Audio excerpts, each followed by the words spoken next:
fire sale at Celtic Park where I'm going to name some players and you get to decide if we sell them or not. And then we're going to try and figure out how much you want for the player if you're Oh, selling him. And it can be well, this should nothing. be interesting. It could be as low as cut up his contract and tell him fuck off, or you could put a realistic amount of how much you think we can get from. Okay, so we'll start off with the comedy one, right? Effie Ambrose, because you're such a big fan of the guy. Do you sell him? Simple question first. Do you sell him? Well, do you sell him? I'd love to be able to sell him and then spend some money.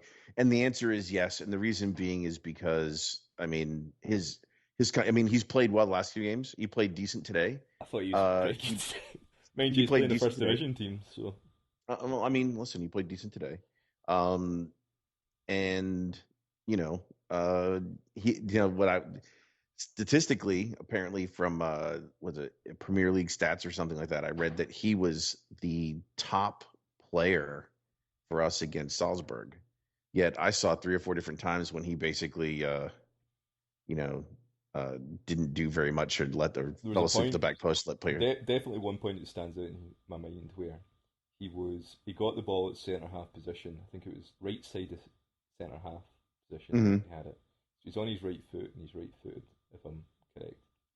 Completely unopposed, and he had about 15, 17 yards between him and the furthest attacking Salzburg player. So he had time on the ball, he had space, and he had a wide angle to look for a pass. And he looked up and saw Mulgrew in the centre of midfield and tried a 20-yard pass to Mulgrew, completely unopposed, and Mulgrew's wide open, and he couldn't connect the pass. Yeah. He gave the ball away to that said striker who was 17 yards away. Yeah, and Effie, here's the problem. yeah, Here's don't the do here's the that. problem with where we're at with players, and this is the issue we're going to have with all these players, and if we try and sell any of them, the truth is, if they were top notch internationals, they wouldn't be here. They just wouldn't be. Every one of the players we have are all guilty of fault in some way. If not, they would have been absolutely bought up and taken away by now. No, even So if we you have look to. at top Premier League teams, you look at Manchester City's team, which is probably the most talented team in the world, or talented team in the English Premier League. Them or Chelsea, There's flawed players in that team, definitely. I mean, look at the money Chelsea have, and for how many years did they wheel out Obi Mikel to play centre Yeah, midfield for them? yeah, no, Central I get midfield. it. Oof, But different. Listen, would you rather have Obi Mikel or Charlie Mulgrew? probably Charlie Mulgrew. I think Obi Mikel was fucking terrible. At least Charlie Mulgrew doesn't cost you money. You know what I mean? He's a shite. He's a relatively crap player. However, he's a relatively crap wage. Whereas Obi Mikel's on a Premiership wage and playing Yeah, like that that's is because they can. That's another issue of stupid bloated money. But my issue is this. My issue is we look at the game and we look at the player and you say, what would you want to sell Ambrose for? Well, what would he go for? Well, I'd give the guy away, but we can't because we need to go ahead and invest that money back into the squad to be able to pick up yeah. someone else because we're looking at, and the other side is can we actually get rid of the guy? Because you're looking at Denier not being here next year, and you're looking at Van Dyke not being here next year. So you're looking at O'Connell, and what's left. See, So my you got hope what with you got guys no like you got nobody Ambrose. else. Yeah, see, with guys like Ambrose, see when you come to Christmas, Christmas is the worst time to. Sorry, New Year is the worst time to shop for players because players, nobody really wants to sell good players. What Yes. happens is there's a poor market, and then teams that are in trouble, like the lower half of the English Premier League, and the teams that in England in the Championship who are should really be making the playoffs but are struggling and are panicking, they start spending money on players they wouldn't normally spend on. So my hope would be if you wanted to sell an Ambrose, you might sell him to teams in that bracket and get like 1.5 million, 2 million quid out of the guy. I don't think you get 2 million, maybe 1.5 million. We bought the guy for 1.5 million, as far Yeah. as I'm aware. So if Yeah. that's the case, you cover what you spent on You the try and guy. get what you get. Try and get what you want out of it. Yeah. I don't listen. I don't know if we maybe you get a million and a half for him. I guess. I don't know enough about him. I hate. I don't. I can't say I hate him. I don't want to see. I mean, here the problem is he's the only one left with any real first team experience Mhm. once May rolls around. See, the positive about Ambrose is I don't think Ambrose. I've heard other players, other people say, "Oh, he thinks he's above himself. He plays at a level where he tries to do things where he's not good enough to pull off, etc., etc." That must mean he has an ego. But I've never heard Ambrose really complain when he gets benched. I think Ambrose is a guy that No, you could probably put on the bench between now and the end of the season. Be happy to come back next year. I yeah, don't think he's on a huge amount of money either. Mind you, I might be completely wrong about no. that. But once again, he's another game. That Zagreb game's another good game to go ahead and give Ambrose. I mean, there's something that's happened to him Yeah, between definitely. he was on that plane ride back for Juventus and then something happened. So I don't know. I don't know. Who else you got? What's next? Who All else you right. got? So you've decided to sell him and get, or you I'd want to love keep to. him? I'd love to sell him, but I don't think there's any way we can right now. Right. Okay. I I'd don't think say we can. sell him. I think you would sell him, and you'd probably try and get a replacement in the transfer window. I think you use Mulgrew as your backup centre half, as your top backup centre half. But you do need to bring in someone Mm, else if you sell Ambrose. And realistically, are you going to get a reasonably good backup for 1.5 million? I don't know. correct. But I would sell him if the right bid came in. To be honest with you, probably try to look for about 1.75 million for the guy. But Nah, I don't know if that. I don't think that's going to happen. To be honest with I you, don't think there's a market for him. I don't think there is a But go market ahead. for him. Anyway, No. next one up, Adam Matthews. Keep him, sell him. What do we do with him? Oh man, I if we could cash in on him, I would. A million and a half, 2 million, somewhere in there. If you get it, I mean, maybe that's even crazy money.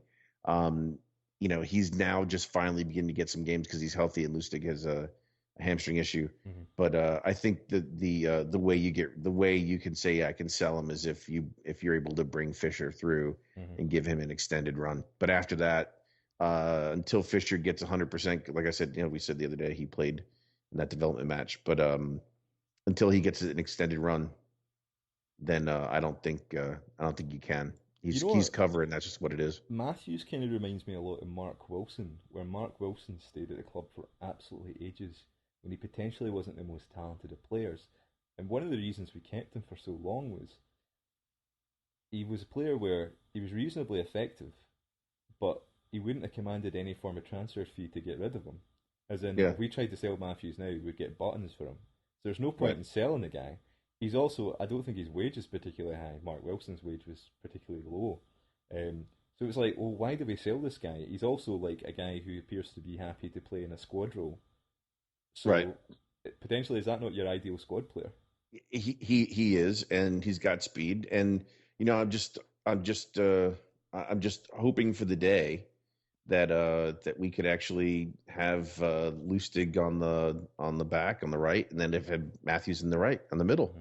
I think and they can just go back and forth. I'm waiting for that day, but they've been freaking hurt.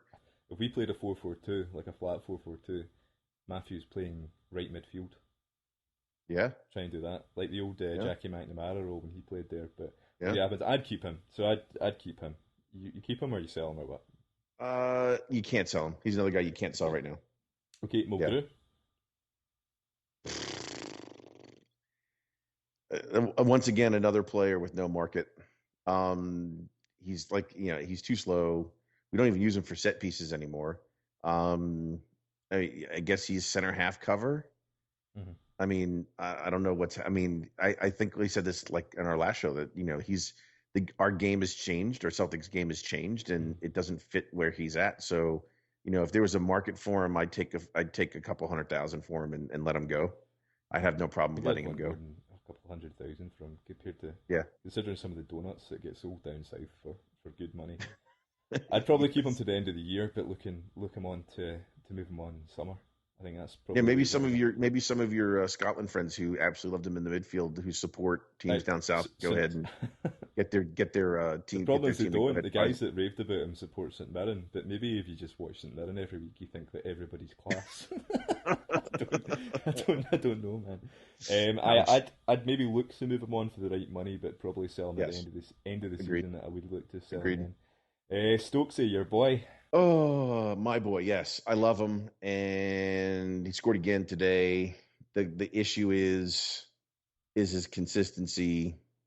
But once again, like I said earlier, I mean, those are Celtic players. I mean, until we get to do something else with TV money, I don't think we're going to find those consistent players over and over and over again. So, I mean, what do you? I mean, could you fire sale him out? Sure. Would who would take him? Would Lenny take him down at Bolton? But they're scoring some goals now too. Hell, he's won 4 out of 6 matches down there. So you know, I don't know. Would I take him? Would I keep him? Yes. Would I sell him for the right price? I'd sell him. But I mean, considering he's another guy you got for cheap, you know, I'd it bracket would him in be the a exact wash. same category as Mulgrew, where if the right money came in, I'd sell him now. However, I don't think it will. But I think he's a player that you look to move on at the end of the season. Yeah, As I in, have. You like, see, here's the thing. You said that Wakaso was a $5 million, right?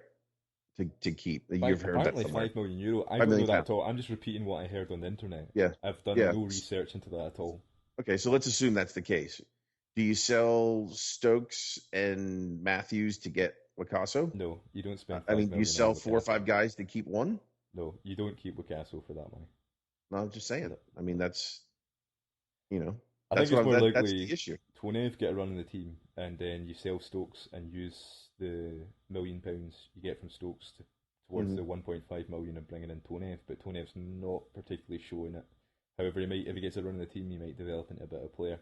So Maybe. I'd keep Stokes, but I think I'd bracket him where for the progression of this football team to bring in Ronnie's philosophy and this high tempo and this passing and movement. That's my point. Mulgrew and Yes. Stokes are the players you get rid of at the end of the season. However, I think it's too much of a jump this year getting rid of two veteran players that know what they're doing, because if everything goes wrong, you can probably still throw those guys in and they'll do a game for you. Do So like so put it this way: you think right now Dyla is making lemonade out of two lemons called Mulgrew and yeah, Stokes. I think he's doing what he can with them. But I Got think it. to progress this football team, those are two players that need to go out more than a Cool. Matthews or whatever. But I think they are. Yeah, Anyway. I'm with you. All right, Derek, Bo, Richter. See ya. Have fun. Okay, how much you can get for him? I don't know, 50p and a cup of coffee. Probably one of those ones where you put him on loan back to Holland and then see what you can get for them at the end of the season. Maybe that. Uh, Listen, he's still hurt. He's not gonna. He's not. I mean, he, Celtics probably the only club that's going to take someone who's injured on loan. You I know don't what? think he's going to be ready. I mean, his knee surgery was a couple months. We got to send this guy to So Bromby, because if Pookie can win Player of the Month in fucking Denmark, then Bo Richter needs to get out there and win it as well. Man, you know what I mean? How shite must Danish football be? God knows. that he's the player. He's a Denmark Player of the Month. Fucking hell, man. Right, so I think it's probably realistically a loan, but you'd probably bite your hand off for any money. 'Cause the guy is Yes, probably on quite good money as well. You know what I mean? yeah. All You right, paid next two and a up, half million for him. Mr. Chris Commons. Oh man, I'd sell him. Yeah, I hate I, to say that for because I what mean Ronnie's saying, his wife's really cool and lovely woman, they get smashing it. lass. Yes, but the problem is, and we've already hit it already here. The problem is that you've got Johansson probably on less money, 5, 6, 7 years younger, and if not, well, he's 31. Johansson's what, 23, 24? Mm. So 22 actually, is, you know. 22. All right, so he's 22. 9 years younger on a lot less cash. Yeah, Maybe you I'm wrong. got it. I mean, yeah, unfortunately that's the business side of the game, and that's unfortunately what's going to Yeah, I happen. think He's for going to go. Commons, where it's probably the best move for both him and the club, where you say, like, Yes, we've really liked having you here. You want a long yes, term deal, because that's yes. like, you want a 3 year contract. We can't give you a 3 year contract. No, he's not going to get 3 year Ronnie contract. said that you'd have to be happy on a short term deal, Yeah, and he and doesn't he's not really. going to do He that. doesn't want He that. needs that for security. No, I totally understand why Yeah. he doesn't want So that. you shake the guy's hand, and you probably phone up Neil Lennon and say, we've got a player for you here. Do you want Oh, Chris Lenny would Commons? take him. Could you imagine? Lenny would Yeah, take him. Lenny would love him. Hopefully, you could maybe leave Russell. If it's the same Well, the good thing. news is got him for 350,000. Hmm. So you could sell him for 500, and and put that towards the Pookie Baldy Borrichter experiment. Yeah, but here's the thing as well. Like I've mentioned, these clubs in the championship that are like it's an arms race come January, where they're looking for talent. 750. Where if we're paying like what £2 million for Guidetti, whose contract